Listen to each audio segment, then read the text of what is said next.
नागपूर शहरात LPG gas सिलेंडरचा कोणताही तुटवडा नाही। घरगुती तसेच व्यावसायिक सिलेंडरचा पुरेसा साठा उपलब्ध आहे।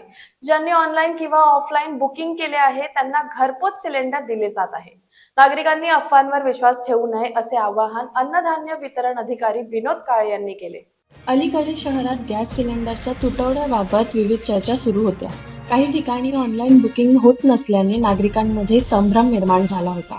याबाबत बोलताना विनोद काळे यांनी स्पष्ट केले की काही काळासाठी ऑनलाईन बुकिंगमध्ये तांत्रिक अडचण निर्माण झाली होती। एकाच वेळी मोठ्या प्रमाणात ग्राहकांनी बुकिंग करण्याचा प्रयत्न केल्यामुळे संबंधित लिंकवर एरर येत होता। मात्र एजन्सींच्या प्रतिनिधींशी चर्चा करून ही समस्या तातडीने सोडवण्यात आली आहे। आता ऑनलाईन बुकिंग सुरळीत सुरू झाले आहे। शहरातील गॅस एजन्सींना शक्य तितकी होम डिलिव्हरी देण्याच्या सूचना देण्यात आल्या आहेत। बुकिंग झाल्यानंतर ग्राहकांना नियमानुसार घरपोच सिलेंडर मिळत आहे।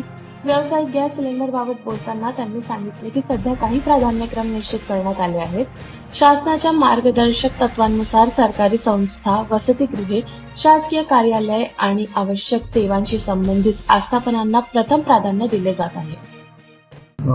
बघा, नागपूर शहरामध्ये तर सध्या डोमेस्टिक सिलेंडरचा तुटवडा नाही आहे आणि जेवढी आवक आहे तेवढी आवक अजून आहे आणि लोट पण कंपन्यांकडून प्राप्त होत आहेत आणि ज्यांची बुकिंग आहे प्रॉपर झालेली त्या लोकांना सिलेंडरची पूर्तता पूर्ण होत आहे, झाली पण आहे आणि जास्तीत जास्त कंपन्या ह्या होम डिलिव्हरी देत आहेत, गर्दी होऊ नये म्हणून कंपन्यांमध्ये।